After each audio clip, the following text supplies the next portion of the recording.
तो आज हम लोग अपने सर्विस मॉड्यूल के ही काउंसलिंग वाले जो मेरा मेन है सर्विस उसके बारे में बात करने वाले हैं।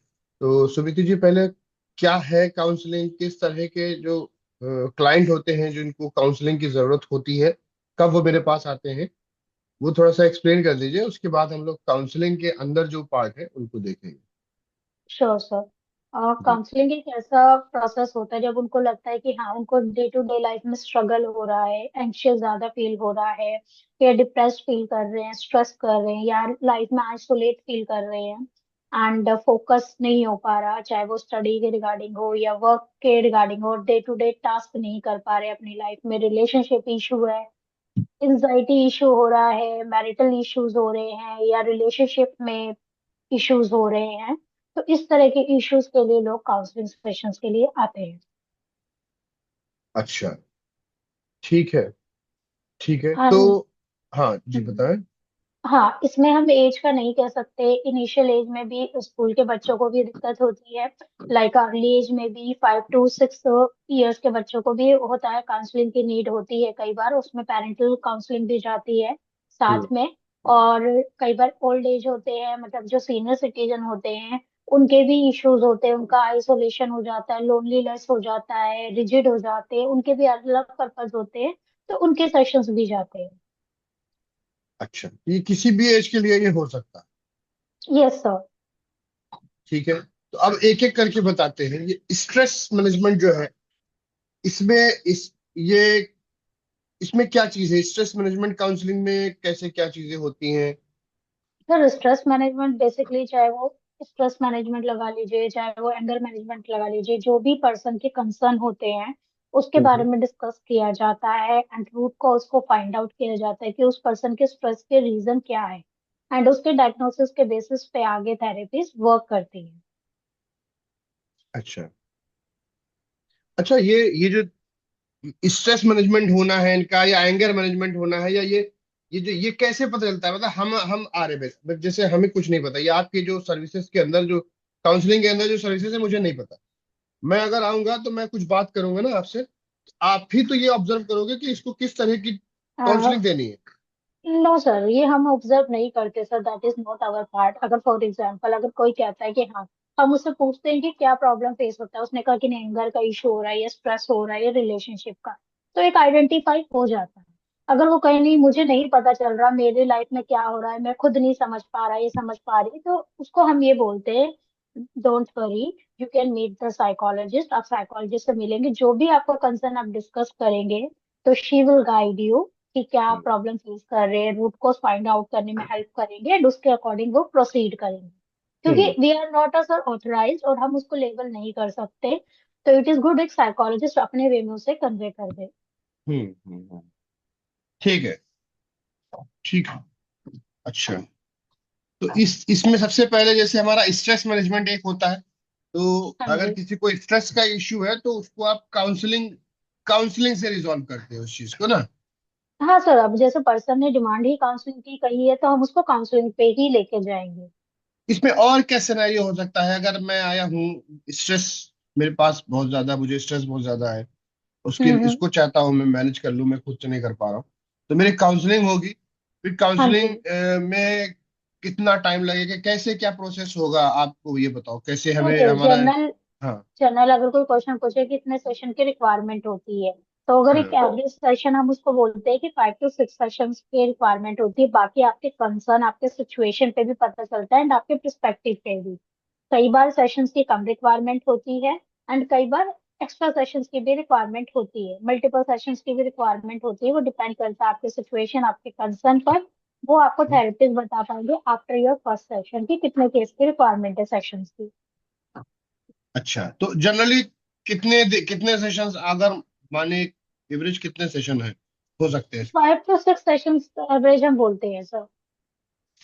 5 to 6 सेशंस। अच्छा, और एक सेशन कितना लेंथ कितनी होती है उसकी, कितने देर का होता है? 45 मिनट्स टू 1 आवर, तो हम 1 आवर की लेके चलते अच्छा अच्छा, ठीक है ठीक है। और इस तरह के सेशंस ऑनलाइन होते हैं, हो सकते हैं, या ऑफलाइन ही होते हैं? हैं। ऑनलाइन भी हो सकते हैं, ऑफलाइन भी हो सकते हैं, someone choose the hybrid mode, वो भी पॉसिबल है। अच्छा, ठीक है। तो इस काउंसलिंग सेशन के साथ साथ आप और भी कुछ सर्विसेज उनको ऑफर करते हो, अगर आपको जरूरत लगती है, वो किस तरह से क्या होता है उसमें? हाँ सर, ये उस पर दो डिपेंड करता है कि पर्सन हम्म। अलग, जैसे फॉर एग्जांपल एनर्जी हीलिंग के लिए वो रिसेप्टिव है कि नहीं, वो ओपन है उस थेरेपी के लिए कि नहीं है। क्योंकि हम्म। हर कोई एनर्जी को अंडरस्टैंड नहीं करता, जो बिलीव करता है वो करता है। और कुछ बहुत ज्यादा रिजिड होते हैं, तो जो ज्यादा रिजिड होते हैं वो काउंसलिंग प्रोसेस के साथ हैप्पी है, तो हम काउंसलिंग में ही लेके जाते हैं। वो फिर हमारा रोल नहीं आता, वो थेरेपिस्ट का रोल आता है, वो कन्वे करते हैं उन्हें। हम्म। ठीक है। ठीक है। तो ऐसा है सुमिति जी, हम अभी एक तो दो तरह के लोग हैं। एक तो उन्हें पता है कि हमें क्या चाहिए, ठीक है, वो हम्म। आपसे सीधे बोल देंगे, जैसे फोन करेंगे हम विश्वास है जिनको, तो हम्म। हम बोल देंगे कि मुझे स्ट्रेस मैनेजमेंट के लिए काउंसलिंग चाहिए, या मुझे एंगर हाँ मैनेजमेंट के जी। लिए चाहिए, या ना मुझे एंजाइटी हो रही है। ठीक है, तो ये लोग हैं, इनको पता है। ठीक है, हो हाँ, सकता है ये उन्हें गलत नाइन्टी पता हो। परसेंट होते हैं। हाँ, हो हाँ, सकता है 90% होते हैं लोग। हाँ, हो सकता हो कि उन्हें बहुत ठीक से ना पता हो। तो हम्म। आपके पास जब आएंगे, आपके काउंसलर जब बात करेंगे, तो उनको बताएंगे नहीं, आपको सीडी नहीं है, आपको तो एंग्जाइटी। ठीक, आप हम्म। उसको देख लो। ठीक है, या हम्म। आपके आपका डिप्रेशन है, लेकिन डिप्रेशन का रीजन आपको ओसीडी है, तो पहले ओसीडी को ट्रीट कर लो। ठीक, हम्म। ये होता होगा। हाँ ठीक, जी। तो उसमें तो उन्हें पता है कि काउंसलिंग हमें किस तरह की लेनी है। बट हम्म। अगर अगर उस तरह के लोग हैं जो कि हम परेशान हैं, हमें नहीं पता कि हमें क्या करना है, ठीक है, हाँ जी। बट हम हमें लगता है कि हमें काउंसलिंग की जरूरत है, ऐसे भी आते हाँ हैं। जी। हाँ जी। ठीक, तो उसमें हम उनसे कुछ सवाल पूछते होंगे, जिससे हमें पता चलता होगा कि इनको किस तरह की चीजें चाहिए होंगी। तो हमें, अगर आप काउंसलिंग की हर एक सर्विस का थोड़ा थोड़ा सा सिम्टम अगर आप बताते चले जाओ, कि अगर ये आपको फील हो रहा है, तो इसका मतलब आपको स्ट्रेस स्ट्रेस मैनेजमेंट की जरूरत है। अगर ऐसा फील हो रहा नहीं सर, है हम तो ऐसे किसी को ना हम लेबल नहीं करते, हमारे पास अथॉरिटी नहीं है एज अ कोऑर्डिनेटर। हम उसे हम्म। लेबल नहीं कर सकते।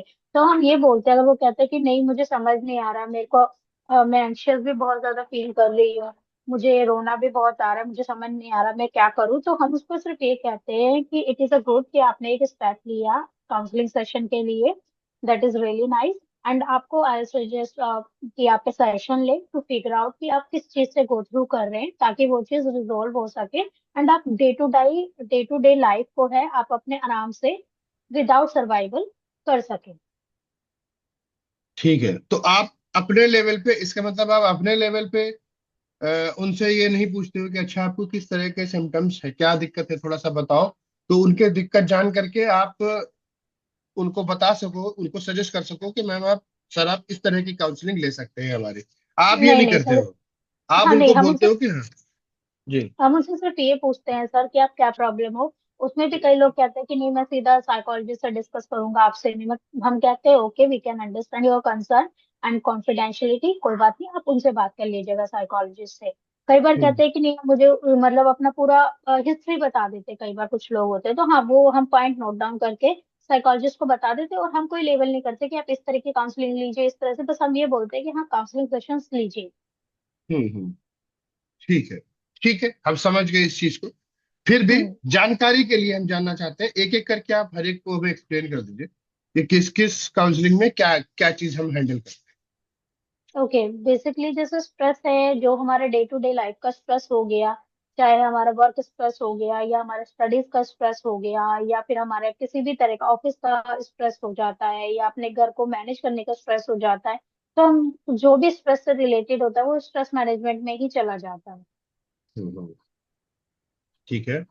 और एंगर का इश्यू तो हम जाते ही, जैसे कोई भी एज हो जिसको एंगर का इश्यू बहुत ज्यादा हो रहा है और वो वायलेंट भी हो रहा है, तो उसके केसेस में वो फिर वो क्लासिफाइड होता है एंगर में। हम्म। एंड एडल्ट काउंसलिंग जो होता है, एडल्ट में हमने लिखा है कि जैसे जो बड़ों के लिए काउंसलिंग हो गया, या कोई किसी को सेक्सुअल इश्यूज हो गए, उसको अगर काउंसलिंग की नीड होती है तो उसमें आ जाता है। हम्म। एंड जो मैरिटल काउंसलिंग या मैरिज काउंसलिंग है, उसमें दो तरह की काउंसलिंग होती है, एक प्री मैरिटल एक पोस्ट मैरिटल।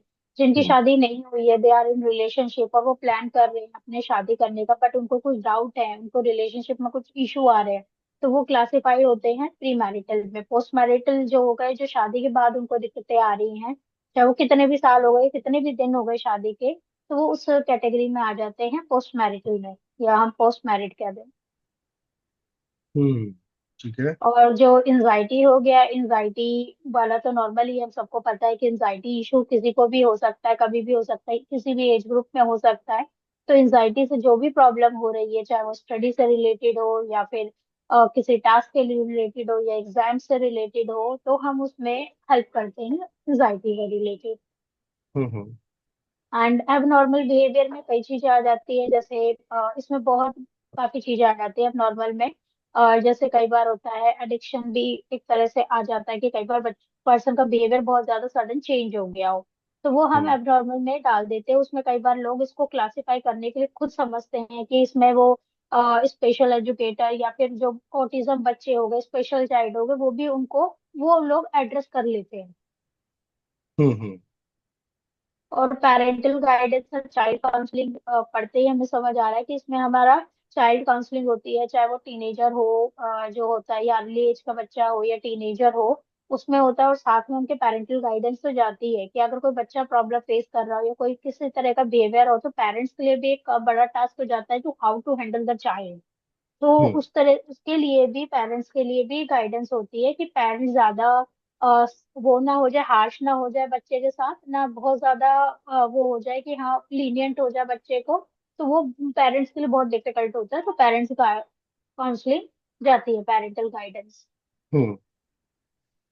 और जो हमारा आ गया डिप्रेशन, डिप्रेशन जैसे जो भी पर्सन है, कोई डिप्रेशन फेस कर रहा है, क्योंकि ज्यादातर लोगों को स्ट्रेस और डिप्रेशन सिमिलर ही लगता है, और ये हम्म। दोनों साथ ही आते हैं कि हाँ मुझे स्ट्रेस फील हो रहा है, डिप्रेशन हो रहा है लाइफ में, मैं अब हम्म। किसी से बात नहीं करना चाहता, मैं लोनली रहना चाहता हूँ, मैं किसी से कनेक्ट नहीं कर पा रहा, अपने डे टू डे टास्क नहीं कर पा रहा, बेड से उठना भी मेरे लिए बहुत बड़ा टास्क हो जाता है, तो इस तरह के केस पे वो डिप्रेशन के केस में आ जाते हैं। हम्म। अगर कोई हमारे पास कॉग्निटिव बिहेवियर थेरेपी के लिए अप्रोच करता है, सीबीटी के लिए, कई बार हम खुद भी रिकमेंड करते हैं, अगर कोई पर्सन आता है सीबीटी, कई बार वो डायरेक्ट करते हैं जिनका किसी और साइकाइट्रिस्ट से हो रहा हो ट्रीटमेंट, तो वो कहते हैं कि नहीं, हमें सीबीटी चाहिए। तो ज्यादातर ओसीडी के पर्सन होते हैं या फिर बाइपोलर डिसऑर्डर के होते हैं, वो सीबीटी के लिए करते हैं, जिसमें हम डिस्टोर्शन थिंकिंग को चेंज करते हैं, हेल्प करते हैं, बेसिकली थिंकिंग पैटर्न को चेंज करने में हेल्प करती है सीबीटी। हम्म। और ये अगला है स्ट्रेस मैनेजमेंट फॉर स्टूडेंट, जो जैसे स्टडीज में ये है, या पीयर प्रेशर का आ जाता है, या स्टडीज का प्रेशर बहुत ज्यादा आ जाता है स्कूल या पेरेंट्स की तरफ से, खुद की तरफ से, उसको मैनेज करने के लिए स्ट्रेस मैनेजमेंट होता है for students. Hmm. And OCD हो गया, ऑब्सेसिव कंपल्सिव डिसऑर्डर, जिसमें आपके सिम्टम्स होते हैं एक चीज बार बार रिपीट करना, या बार बार हाथ धोना, बहुत ज्यादा मतलब इतना हाथ धोना कि आप अपने हाथ की स्किन को भी खराब कर रहे हैं, थॉट्स बहुत ज्यादा होना, या फिर बहुत ज्यादा स्पिरिचुअल होना, मतलब एक ऑब्सेशन बन जाए चीजों को लेके, तो वो हम्म। ओसीडी की कैटेगरी में आते हैं। And hmm. Panic attacks it's related to anxiety, जब एंजाइटी हमारा बहुत ज्यादा बढ़ जाता है तो वो पैनिक अटैक में ही कन्वर्ट हो जाता है। हम्म। एंड अगला है वर्क लाइफ बैलेंस, जो आजकल डे टू डे लाइफ में बहुत ज्यादा लोग फेस कर रहे हैं। वर्क लाइफ मतलब हार्ड हो गई है, हम अपनी फैमिली को टाइम नहीं दे पा रहे, फैमिली में फिर चीजें बिखर जाती हैं। कई बार वाइफ को भी दिक्कत होती है कि वाइफ कहते हैं हस्बैंड मुझे टाइम नहीं दे पा रहा, बच्चों को भी टाइम नहीं दे पा रहा। और वाइफ के लिए तो बहुत ज्यादा, एक फीमेल के लिए, वर्किंग फीमेल के लिए तो बहुत ज्यादा डिफिकल्ट हो जाता है कि ऑफिस मैनेज करना, घर मैनेज करना, कहीं ना कहीं हम्म। चीजें मिस आउट हो जाती है, गिल्ट हो जाती है, एंशियस भी हो जाती है कि हाँ मैं टास्क नहीं कर पाई, मैं किसी को सर्व नहीं कर पाई, और वो चीज ऑफिस भी बिगड़ जाता है कई चीजें। ठीक है। तो ये वर्क लाइफ बैलेंस तक का हमारा ये काउंसलिंग वाले सारे सेशंस हो गए। अब अच्छा, हाँ इसमें जी। इसमें देखिए आपके कुछ सेशन ऐसे हैं जो सिर्फ ऑनलाइन आप देते हो, ओनली ऑनलाइन है यहाँ पे काउंसलिंग के। इसमें टीनेजर और personal growth and mental clarity, ये एक तो ये सिर्फ सर ये हम ऑनलाइन। ऑनलाइन, जी। I I don't know, sorry मैं इंटरप्ट कर रही हूँ, ऑनलाइन क्यों रखा है, बट हम दोनों देते हैं, ऑनलाइन अच्छा। ऑफलाइन है, वो हम क्लाइंट के बिल पे भी करते हैं, हम हाइब्रिड भी देते हैं। कई बार हम ये कहते हैं कि कई बार फॉर एग्जांपल कोई लोग बहुत दूर है, तो हम कहते हैं कि आप फर्स्ट सेशन के लिए, अगर वो, अगर उनकी विलिंग हो, तो अगर वो फर्स्ट सेशन के लिए आना चाहते हैं कि हाँ फर्स्ट सेशन के लिए आ जाइए, आप साइकोलॉजिस्ट से मिल ले, आपकी एक रेपो फॉर्मेशन होगी, रेस्ट आप ऑनलाइन ले लीजिएगा। तो ये हम ऑप्शन देते हैं, ये ऑनलाइन का नहीं है, मतलब ये सारा ही है। ये सारा ही हाइब्रिड भी हो सकता है, ऑनलाइन भी हो सकता है, ऑफलाइन भी हो सकता है। तो हाँ, ये आप, यस सर। ये आप कैटेगरी हटा दीजिए, ठीक। ये ठीक है online sir. Counselling, online only online, ये हटा दीजिए। तो अब ये टीनेजर का क्या है? जैसे टीनेजर में टीनेजर के लिए भी काउंसलिंग ही है ये ना? हाँ जी सर, ये हम अगर आप चाहें तो हम इस वाले में इसको ऐड कर सकते हैं, parental guidance in the child counselling. तो इसमें हमारा टीनेजर भी आ जाता है और हमारे सारे ग्रुप आ जाते हैं चाइल्ड काउंसलिंग में। एक अर्ली एज भी आ जाएगा, टीनेजर भी प्लस आ जाएगा। अच्छा, वो उसके अंदर ही आता है। हाँ सर, ये एक कैटेगरी कीवर्ड्स की वजह से उन्होंने ऐड कर रखे हैं, एक्स्ट्रा वर्ड्स। हटा दीजिए। अगर टीनेजर भी उसी में, मतलब चाइल्ड, क्योंकि मुझे लगा चाइल्ड तो बहुत छोटे, 4 5 6 साल के बच्चों से हाँ सर, लेकर के उसके उसके और केसेस मैं फ्रेंकली कहूँ कि उसके थोड़े केसेस कम आते हैं। जो हमारे पास केसेस आते हैं ज्यादातर टीन से आते हैं हमारे पास। टीन्स के आता, तो वो चाइल्ड काउंसलिंग और पेरेंटल गाइडिंग से वो अगर हम लोग कवर कर लेते तो ये आप हटा दो। ठीक है।